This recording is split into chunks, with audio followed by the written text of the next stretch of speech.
Good morning and welcome to another exciting time talking sport on Global Television. My name is Anthony Momodu with all the big stories ready to make your day truly a very sporty one as we give you big stories from Nigeria and across the world, and also taking you to the transfer window where big stories as players moving from one club to the other will be on the show today. Hopefully we'll be getting Prince Effiong join us from London to give us perspectives on the issues playing out in London, while we also hope that Frank Alapa will be joining us from Edo State to give analysis of home-based stories. But let's begin from the story that says that following the success of their last collaboration last year as the official production company for the 2023 Nigerian Premier Football League season, Team 33 Production has renewed its partnership with StarTimes as an official production partner for the upcoming season. This renewed alliance promises to deliver top-tier football content to millions of fans across Nigeria and beyond. Team 33 Production, known as for its expertise and innovative approach, will bring the MPFL to life on screen nationwide with StarTimes broadcasting MPFL matches. Fans will enjoy every key moment of the new season. The partnership is further strengthened by the 5-year broadcast right deal between the MPFL and StarTimes, valued at 1 billion naira. This deal represents a significant milestone in the reintroducing Nigeria's elite football league to television audiences. The collaboration ensures the fans nationwide will have access to live coverage of the MPFL with enhanced production value and state-of-the-art broadcasting techniques. The CEO and co-founder of Team 33 Production, Chichi Nwoko, expressed excitement about the renewed partnership and says this new season is going to be a blast, and we're hoping that somewhere along the line we'll be having some MOUs with Global Television to also see how we can get some highlights as regards the Nigerian Premier League football for the 2024-2025 season. All right, still talking MPFL, let's let you know that Bayelsa United coach Ladan Boso and Enugu Rangers handler Fidelis Ilechukwu have distanced themselves from rumors linking them to the Super Eagles job as assistants to the new incoming coach. Let's also let you know that a new coach is expected to be announced for the Super Eagles in the coming days ahead of the 2025 African Cup of Nations matches against Benin Republic and Rwanda in September. According to multiple reports, ex-Sweden coach Gianni Anderson is in the pole position to become Nigeria's new coach following the timely resignation of Finidi George in June. The 61-year-old Anderson failed to qualify his country for the 2022 World Cup and Euros 2024 Euros. And the big question is, why would you want to hire a coach who failed to qualify Sweden for the 2022 World Cup and also for the 2024 Euros? That's a big question NFF is yet to answer. While Anderson was making the news as the preferred choice of the Nigerian Football Federation, Boso and Ilechukwu were also mentioned as his potential assistants. Meanwhile, new Bayelsa United coach Boso, who has been in charge of the Flying Eagles on different occasions, dispelled the rumors. While Boso had worked with the Flying Eagles until recently, Ilechukwu is also not new to national team jobs, having been named as an assistant to Salisu Yusuf in the under-23 national team in 2022. Meanwhile, he joined the Enugu Rangers from Plateau United last season and guided the Flying Antelopes to their 8th league title and the first since 2016. So now we know that Ladan Boso and Fidelis Ilechukwu might not be the assistant to Jean Anderson, who is being touted to be the next Super Eagles coach. But it's worrisome because the same Anderson failed to qualify Sweden for the 2022 World Cup and the recent Euros that took place in Germany. So the question is, why would NFF want to hire a coach that has failed twice to take Sweden to major tournaments? All right, moving on, let's talk athletics. As officials of the Athletics Federation of Nigeria have refused to state their positions on the sprinter Favour Ofili being labelled uncontrollable by an unnamed official of the Federation over her rumored plan to switch allegiance. Let's also let you know that Ofili has been at loggerheads with the AFN and the Nigerian Olympic Committee over its failure to register her for the women's 100 meters event of the Paris 2024 Olympic Games, where the country returned without a medal, although the Minister of Sports Development, John Eno, has promised a probe into the matter. The athlete's relationship with the Federation seems to have degenerated when contacted about the position of the AFM on Ofili's case in the wake of the comment of the unnamed official. Technical Director of the AFM, Samuel Anikeku, declined comments, tagging the issue controversial, while the president of the Federation, Tonobok Okowa, did not respond to several calls and WhatsApp messages sent to him for updates. In recent reports, the unnamed official alleged that Ofili had a track record of violating the AFM's procedures since 2022. Very sad commentary there for Favour Ofili, who could not take part in the 100 meters during the Olympics because the AFM failed to register her for that particular event. All right, let's take you to Edo State, where Edo State Governor Godwin Obaseki has congratulated Edo Queens for securing a place in the finals of the CAF's Women's Champions League WAFU Group B qualifier after defeating FC Inter of Abidjan of Ivory Coast 2-1 in the semi-final match on Tuesday. Edo Queens took an early lead in the semi-final encounter thanks to MMSN, while Blessing Vida doubled the advantage before the hosts reduced the deficit. The Nigerian Women's Football League champions have been impressive in the tournament, winning their group with a 100% record, and the winner of the competition will pick the only slot for the WAFU B at the 2024 CAF Women's Champions League in November. Let's also let you know that Edo Queens are aiming to become the third Nigerian team to feature in the tournament introduced in 2021 after Rivers Angels and Barrister Queens appeared and represented Nigeria. So wishing Edo Queens the very best as they qualify for the finals of the WAFU B finals. All right, moving on, let's talk about Youth Games, as the 8th edition of the National Youth Games, initially scheduled to commence on September 10, 2024, has been shifted back one day and will now commence on September 9, 2024. The Minister of Sport Development, John Owen Enoch, represented by the Director of Grassroots Sports Development in the Ministry, Patrick Okeke, announced the adjustment during the concluded Joint Technical Committee meeting of the Games at the Stephen Keshi International Stadium in Asaba, venue of the next Games. Enoch said the date was brought back by one day due to the Edo State Guba elections scheduled for September 21st, which would lead to a total lockdown and restriction of movement. He said if the earlier date was sustained, it would see various contingents from the southwest who would pass through the Edo State on their way back to their states, violating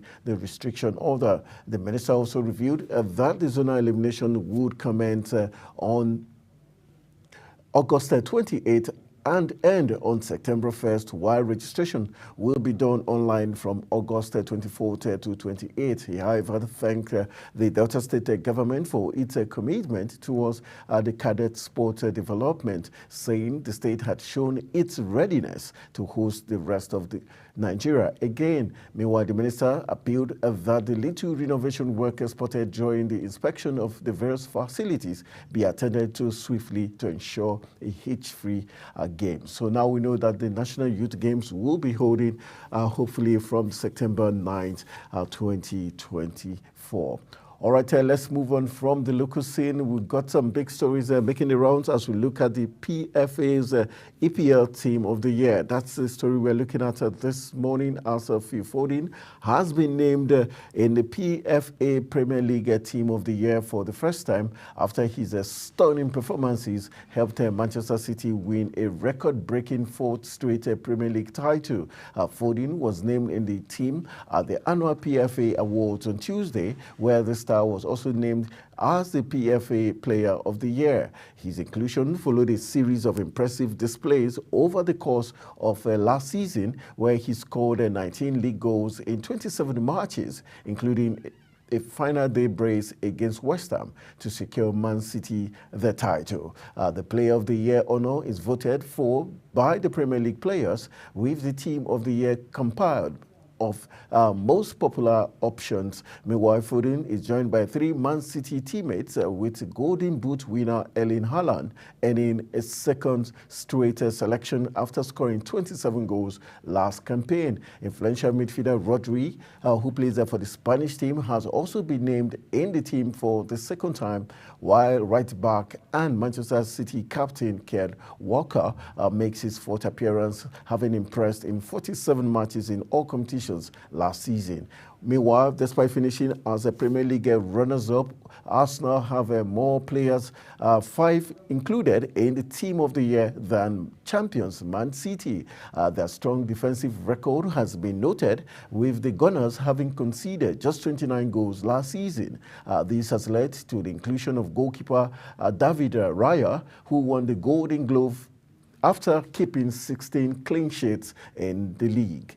All right, that's congratulations to Phil Foden and David Raya, keeping 16 clean sheets in the season, just like Amos Obasoge of Bender Insurance, who had 18 clean sheets last season. All right, still talking, we've got PFA's Men's Player of the Year award, and Phil Foden was crowned the man. Just to let you know that Phil Foden has been crowned the PFA's Men's Player of the Year award by his fellow footballers for the first time. The Manchester City star scored 18 goals and made 8 assists during the Premier League campaign, which climaxed with his side lifting their 4th straight title. Foden, who won the Young Players version twice, inherits the honor from teammate Erling Haaland, who was again nominated for his exploits last season. It marks a double for Manchester City, as they are also celebrating Khadija Shaw claiming the Women's Award. Meanwhile, Bonnie Shaw had already won the FWA Women's Footballer of the Year for the stunning campaign, which saw her score 21 goals for while Foden. This is the major vindication of his reputation and his ability as one of the key cogs in Pep Guardiola's system. He beat Haaland and Rodri from Manchester City, while Martin Odegaard of Arsenal and Chelsea's Cole Palmer and Aston Villa's Oli Watkins to the prize. He had to bid his time to become a City regular, but he is now one of the first names on the team sheet for the club and country. So congratulations to Foden for winning the Men's Player of the Year award and also being in the Team of the Year award, PFA, we're talking this morning. All right, let's move to Manchester United, where in Old Trafford, Manchester United have offered Manuel Ugarte a loan from Paris Saint-Germain with an obligation to buy, but the asking price is still too high. United value the Uruguayan international around £42 million, while Paris Saint-Germain want £51 million. Ugarte was not involved in Paris Saint-Germain's Ligue 1 season opener against Le Havre last Friday amid latest transfer speculation. As it stands, Paris Saint-Germain remain happy to proceed with a sale of Ugarte, but they are unwilling to lower from their £51 million valuation, which is how much they paid Sporting for him to sign in July last year. Meanwhile, Ugarte featured in 37 games for the French heavyweights last season as the club won Ligue 1 and the Copa de France. He had earlier represented Sporting 85 times over a 2-year spell, having started his Portuguese club career playing for Famalicão. Meanwhile, Ugarte has also been capped 22 times at senior international level. The news comes as Napoli want Scott McTominay on an initial loan deal, but United will only consider a sale. Meanwhile, let's also let you know that Ogate would be a direct reinforcement if Scott McTominay was to leave this summer. Meanwhile, Fulham had a £20 million bid rejected earlier this month. All right, that's a bit of transfer news. Let's talk about this coach. He used to be the coach of England, but he's fighting cancer and he's nearing the end of his life. And he's sending a very sad goodbye message. Let's also let you know that terminally ill former England boss Sven-Göran Eriksson has shared a pungent goodbye message in a new documentary reflecting on his life. Eriksson, who is 76, revealed in January that he had a pancreatic cancer and is approaching the end of his life, with the best case scenario seeing him only having a year left to live. The celebrated football coach had a conservative approach on the pitch, but a series of steamy affairs with much younger women of 8 making headlines around the world due to his pedantry while managing England between 2011 and 2006. Speaking at the end of a new Amazon Prime documentary about his life called Sven, Eriksson gave a final message to former players, coaches, and supporters after speaking openly about his affairs and life in the film. The film then pans back to Eriksson in his home, with the former England manager concluding his message with "bye." Meanwhile, let's let you know that the Swedish coach enjoyed a hugely successful managerial career, coaching teams like Manchester City, Leicester City. He also led England and was famously the first ever foreign coach to be in charge of the Three Lions of England. All right, I will wish him the very best of luck, even though he has a year to live, but definitely will remember Eriksson for his great times with the Three Lions of England and also with younger women, like the report has said. All right, let's take you to Napoli, where the big story talks about Serie A side Napoli want to sign Manchester United midfielder Scott McTominay on loan, but United will only consider a sale. McTominay has linked with the Old Trafford exit, and Antonio Conte's Napoli are wanting to bring the Scotland international in the campaign. Meanwhile, McTominay had just 1 year remaining on his contract with United, although the club has the option to extend it for a further 12 months.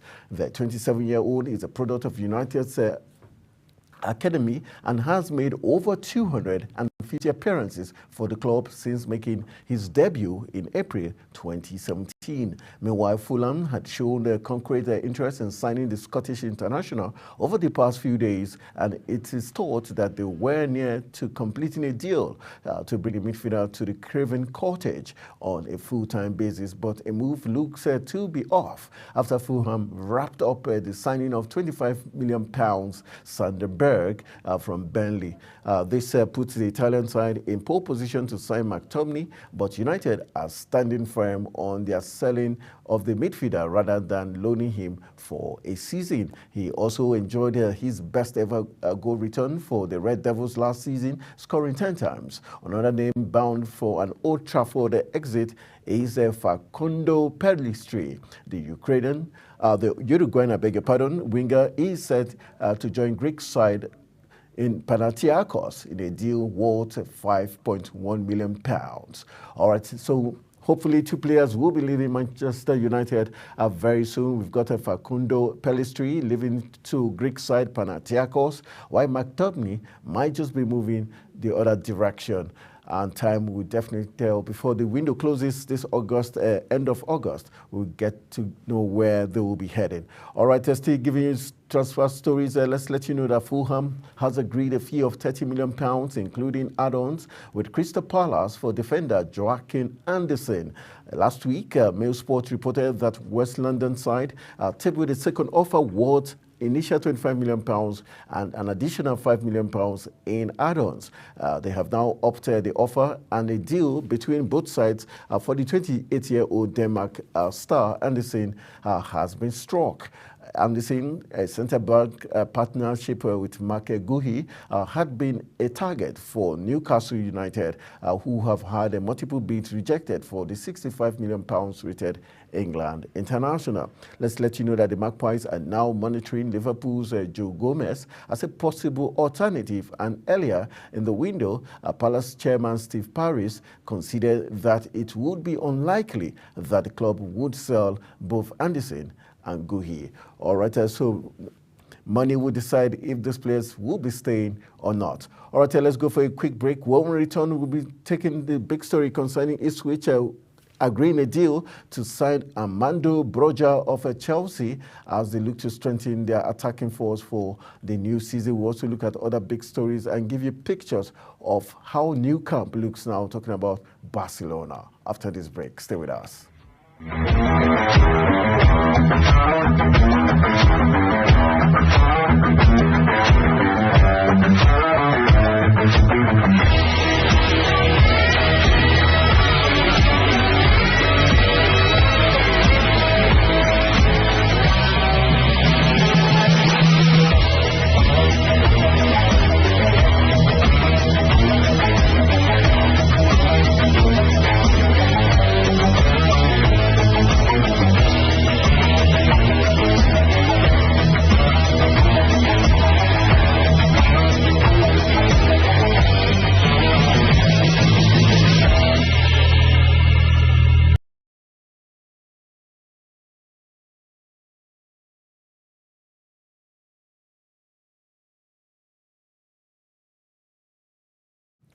All right, we're still talking transfer matters, and Chelsea striker Armando Broja is close to finalizing his move to Ipswich Town. The deal is for a season-long loan deal and is expected to include an option to buy worth the region of £30 million.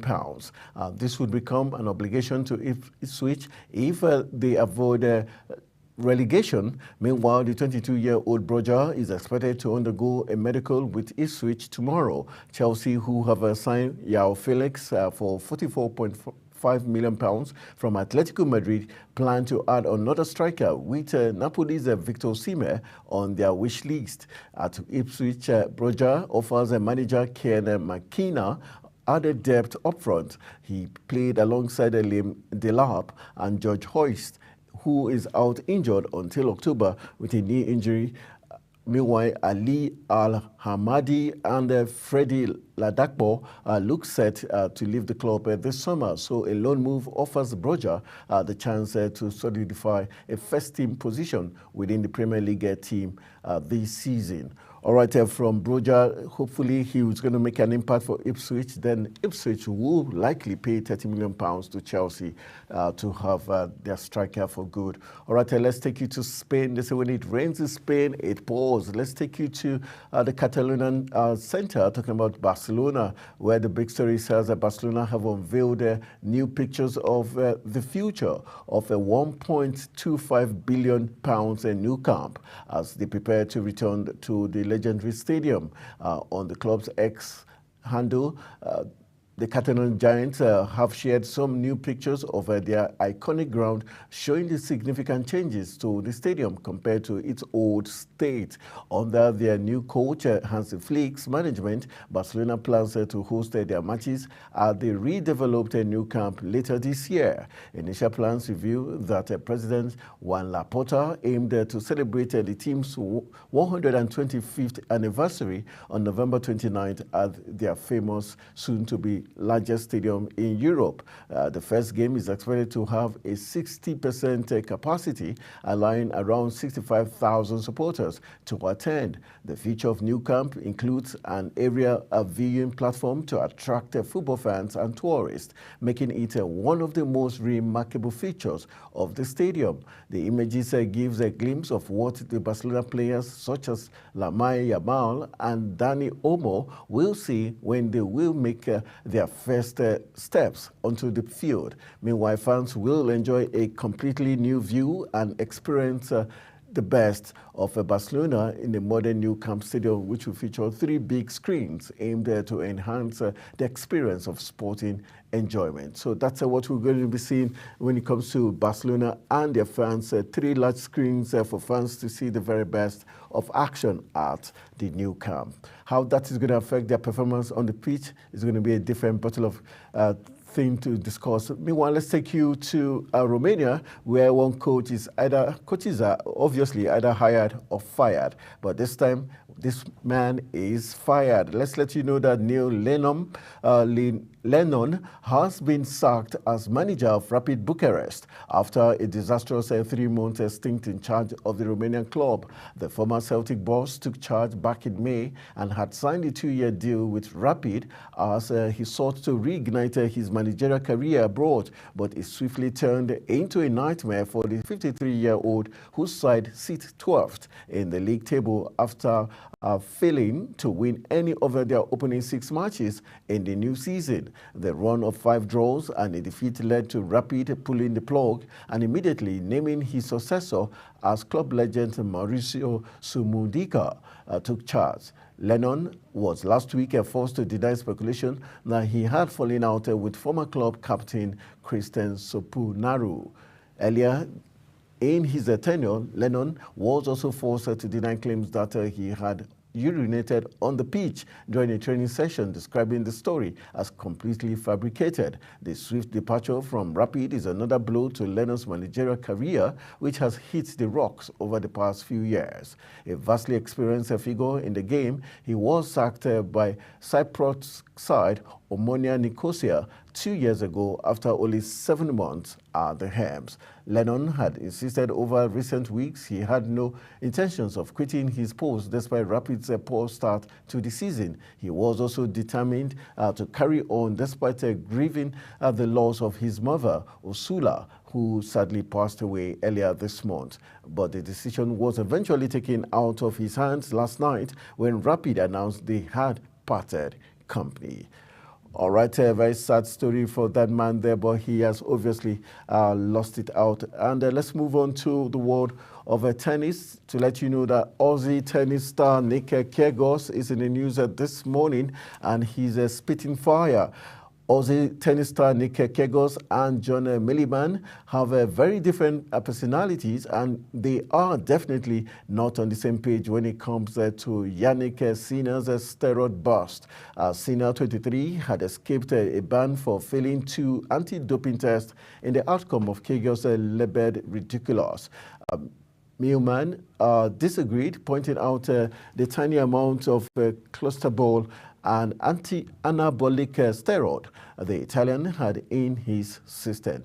Maymaul's tweet evoked a swift response from Kyrgios, who doubled down on his view. Sinner tested positive for the banned anabolic steroid clostebol during the Indian Wells tournament on March 10th, and then again 8 days later. Meanwhile, the Australian Open winner was previously suspended but successfully appealed and was eligible to keep playing on the ATP Tour, while the International Tennis Integrity Unit assessed all the evidences. Meanwhile, Sinner's explanation for the banned substance entering his system was due to his physio's Beto Ferrari's using a spray that contained the clostebol to treat a wound on the tennis star's finger. The 23-year-old's team explained that Ferrari had purchased the spray in Italy, one of the few countries that allows people to purchase products containing clostebol over the counter. News of Sinner's failed test was announced on Tuesday by the International Tennis Integrity Unit, who declared Sinner was at no fault or negligence. All right, that shows what it means, anti-doping, very strong when it comes to tennis and sports altogether. All right, still talking tennis, we've got other big stories concerning Matthew Richardson is in the news this morning, as Matthew Richardson has broke his silence after he's shocked Australia by defecting to Great Britain. That's what favorably is planning to do to Nigeria, leave Nigeria to represent another country. But this time Matthew Richardson has broken his silence after he shocked Australia by defecting to Great Britain and The Paris Olympics silver medalist had a harsh message for his critics. The 25-year-old's decision to give up wearing the green and gold has left Aussie sports fans furious, with his fellow cyclists also lashing out at the move. Meanwhile, Australia now is exploring whether he can be banned from international cycling for 2 years following his shock defection to Great Britain. Richardson, raised in Paris while keeping his choice a secret, lashed out at critics on Wednesday. There had been speculations that money is behind Richardson's switch, but the English-born star denied that. Meanwhile, Aussie cyclist Catherine Bates has blasted Richardson, saying he's a blind-sided teammates feel ripped off because the funding that went to him could have been used to support athletes who remained loyal to their country. All right, moving on, let's give another story concerning Raheem Sterling. He's been in the news in the last 3 days for the fact that he wanted clarity on his role and place in the Chelsea team. Now, yesterday we were told that Juventus, the old lady of Turin, wanted to sign him on. That story is still on, but we've got other stories concerning how much Chelsea do not want him in their plans for this new season, as Raheem Sterling and Ben Chilwell have been left out of the Chelsea squad submitted to UEFA for their Conference League playoff first leg on Thursday against Servette. Their omission from the list filed by the club only further indicates they could leave this summer. Chelsea needed to win their two-legged tie against the Swiss side to ensure they have European football for the remainder of the season. Head coach Enzo Maresca will conduct a press conference on Wednesday in which he can expect to be quizzed further on the features of Sterling, who is 29, and Chilwell, who is 27. The exit would strip a young Chelsea changing room of two experienced players. Meanwhile, Armando Broja is on the verge of leaving Chelsea to Ipswich. It is expected for a season-long deal with the obligation to buy if the striker makes it a good loan deal, and he will be sold for £30 million, though that would only be triggered if they avoid relegation from the Premier League. All right, let's go for another quick break. When we return, we'll be wrapping up the program with some other big stories making the rounds. Stay with us.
Ready to be entertained like never before?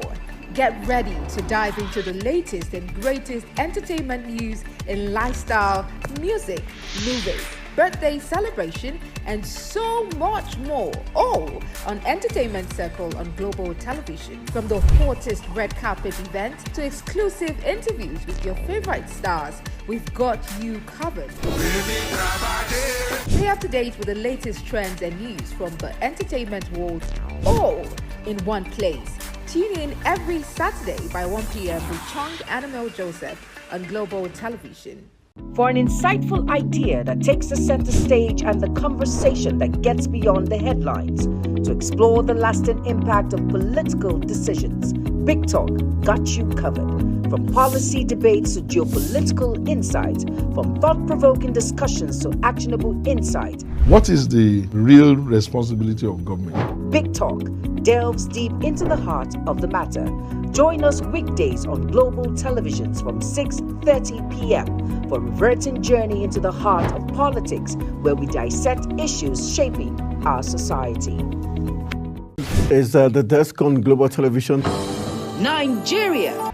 Come join Anthony Momodu on television's most compelling and facts-finding talk live show. We are the Palestinians, we are the Canaan, because that this country gets it right. who are these bandits? It's the Dex on Global Television, where we analyze and dissect storming issues and commentaries in the world's biggest black nation, Nigeria. Who is being held accountable for this money? The eyes have it. We stay and decide policies and reforms on the Dex. Tune in Mondays to Fridays, 5 p.m. to 6 p.m. on Global Television. Let's stay on the Dex.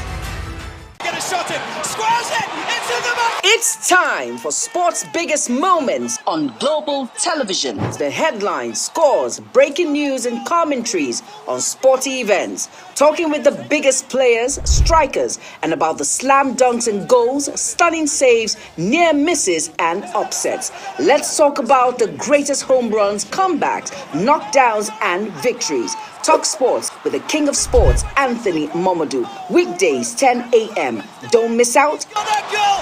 Beautiful work from the wingers! With every government and introduction of new policies, businesses of all kinds and sizes seize the opportunity to evolve and redefine themselves. Business Point on Global Television is where we follow the money and put the facts and figures right in front of you. Watch Business Point every Monday through Friday at 11 a.m. as Kikelamo Okeri tracks all the latest developments across critical sectors. Business Point. This is business. Global Morning is your ultimate destination for engaging political and economic matters. I am Uyi Agmofrebe. And don't forget to include social discussions. Tune in every weekdays from 7 a.m. to 10 a.m. I am Queen Agaba. For insightful breakfast ideas, business summaries, sports highlights, international and local news perspective, I am Anthony Momodu. Don't miss the in-depth analysis of current and political issues by the Global Morning team and experts. I am Jumai Manson. Catch Global Morning here on Global Television. Get in on the action. I am Edikan Michael. We are the Global Morning team.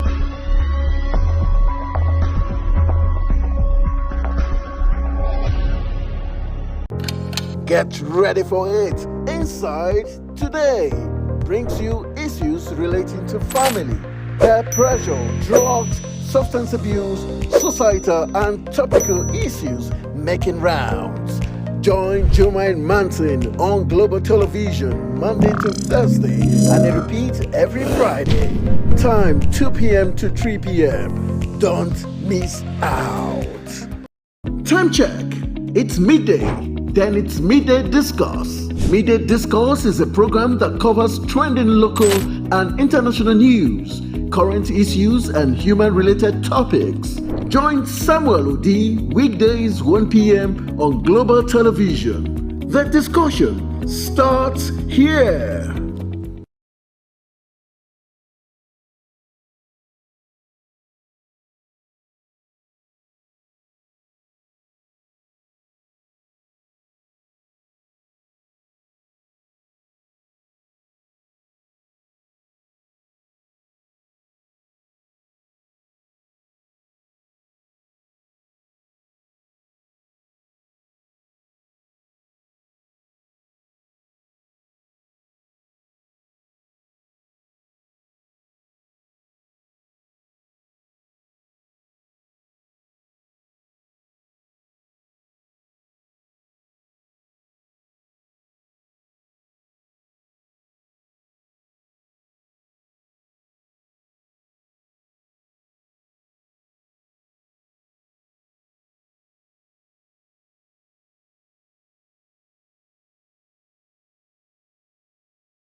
busy road, the increasing challenge of keeping track of health matters can be extremely demanding. Follow the latest health tips and trends on Health Guide on Global Television on Tuesday at 3 p.m. Health Guide on Global Television. Put your health first.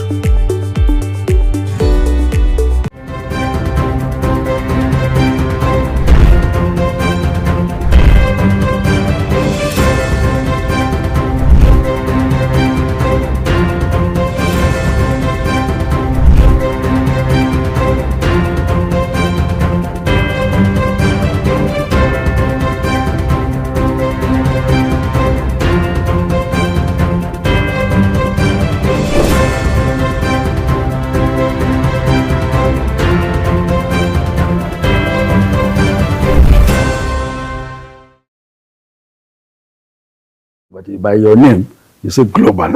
So global is a big coverage. So you are taking a big name.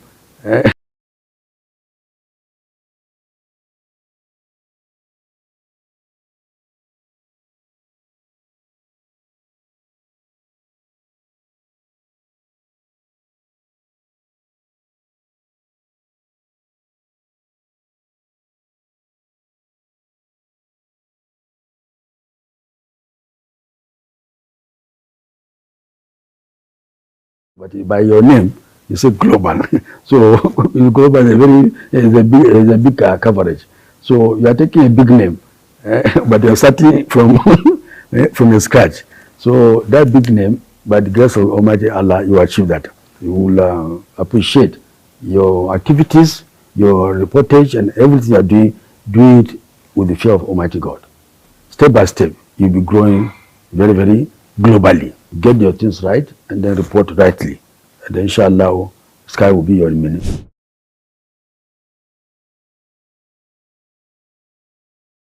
Are you ready to be entertained like never before? Get ready to dive into the latest and greatest entertainment news in lifestyle, music, movies, birthday celebration, and so much more, all on Entertainment Circle on Global Television. From the hottest red carpet events to exclusive interviews with your favorite stars, we've got you covered. Stay up to date with the latest trends and news from the entertainment world, all in one place. Tune in every Saturday by 1 p.m. with Chung Animal Joseph on Global Television. All right, welcome back from that break. You're still watching Talk Sport on Global Television. Now, just got barely 13 plus minutes to call it a wrap. But let's talk about some very salient issues concerning Nigeria. As we told you earlier on, the Bayelsa United coach Ladan Bosso and Enugu Rangers handler Fidelis Ilechukwu have distanced themselves from the rumors linking them to the Super Eagles job as assistant coaches to incoming coach who the NFF have announced. It's been said that the Super Eagles is likely to get a new coach ahead of the 2025 African Cup of Nations matches against Benin Republic and Rwanda in September. According to multiple reports, ex-Sweden coach Yanni Andersen is in pole position to become Nigeria's new coach. I've got in the studio, live studio, David a long time, who is a sports analyst and a sports enthusiast, football especially, to help us look at this issue.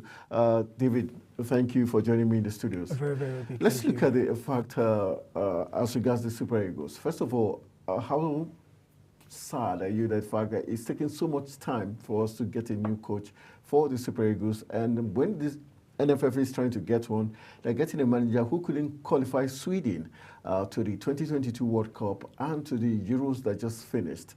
Do you think this NFF is settling for less? I think we Nigerians as a whole, we tend to praise, you know, the white ones, you understand, as good coaches than our own local based coaches, which is very, very bad mentality for us. Given the fact that Jane Andersen, that's the former Swedish coach, could not qualify Sweden for the last Euros and even the last World Cup, we have this sense of saying that, okay, because he's a white coach, he knows more tactics or he has more plans for us. But I don't think that's the case. I think we have more better coaches in Nigeria here, in Africa here, that can do the work for us. I think we're settling for less, actually. We're settling for less. Even if we want to go for a white coach, I think we should go for someone more advanced, you know, more reputable, you understand, that will bring us glory. Because now we're not looking for a name again, we're looking for glory. You understand? We need the Super Eagles to have glory. So I think that's what we should be looking for. All right. In terms of, we know that there was a time Renard Harvey, who coached at Zambia and Cote d'Ivoire, took them to Nations Cup glories. The Frenchman who, as of last time, he was the coach of the female national team of France. Was started to be the man because of his awareness and experience within the African continent. Why do you think they don't go for coaches that seem to have name pedigree? Is it because they want someone they can have, like they say in Nigeria, paddy deal, where they pay a certain amount and pronounce a different amount? Exactly. I think the fact that they bring coaches that they can control.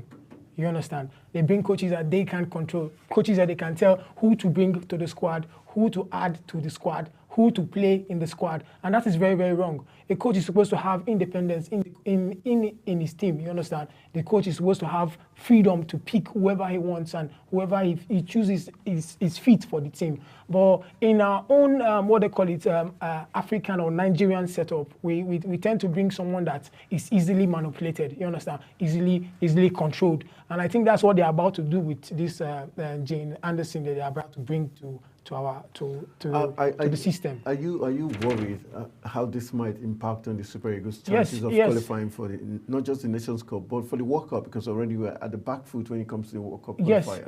Yes. I'm really, really worried because presently now we have great players doing well across Europe. So I think it's the best time for us to capitalize on this opportunity and make a name for ourselves. You understand? At least bring ourselves back into the map of football. And I think this Jane Anderson that they're about to appoint is not the man for me. If he can't do it for Sweden, I don't think he can do it for Nigeria, please. All right, let's look at issues of the Athletic Federation of Nigeria. We know that during the Olympics, Nigerian sprinter Favour Ofili was not registered for her 100 meters event, which was very unfortunate, and so she missed out on that event. And there's been officials of the Athletics Federation are refusing to make a comment as regards to what really happened. Rather, they are blaming Favour Ofili, saying she has always been problematic with the Athletics Federation of Nigeria, saying she does not adhere to rules and the procedures of the AFM. Do you think the AFM is being fair, or you think this is just winch hunting?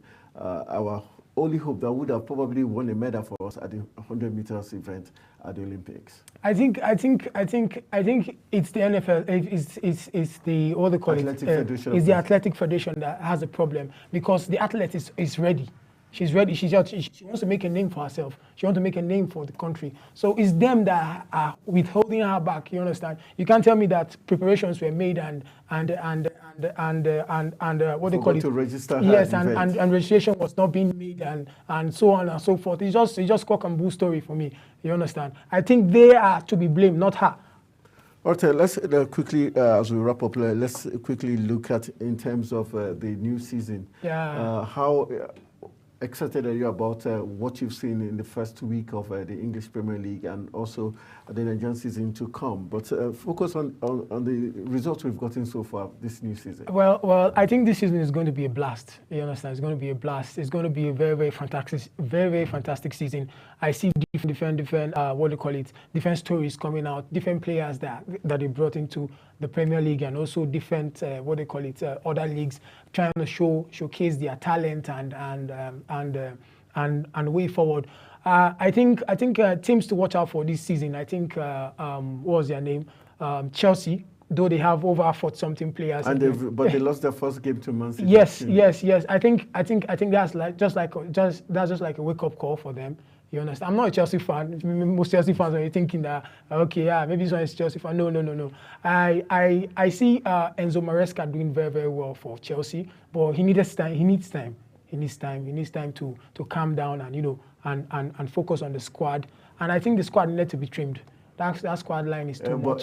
But the way Sterling is being handled, is it fair? And we've got also João Felix coming back to Chelsea. Was that the right move? For my own honest opinion, what's his name? Raheem Sterling should be sent out of that team. He should be pursued, should be driven away if possible. Why? You understand? He's not. He can't. One of the star players he can't match up to the level of play that is being played right now. I think a team like Southampton or probably Ipswich Town or something lower can be better for him. As you can see, Man City let him go. They let him go for a reason. You understand? So the team of Chelsea right now, they have young, talented young players that are hungry for something. What's his name? Raheem Sterling, sorry to say, he has already done his own part during the years. So not this time, please. All right, so that's how we're going to call it a wrap on today's edition of the program Talk Sport. I want to say thank you to David a long time for joining me within the short notice, though he was around but couldn't get this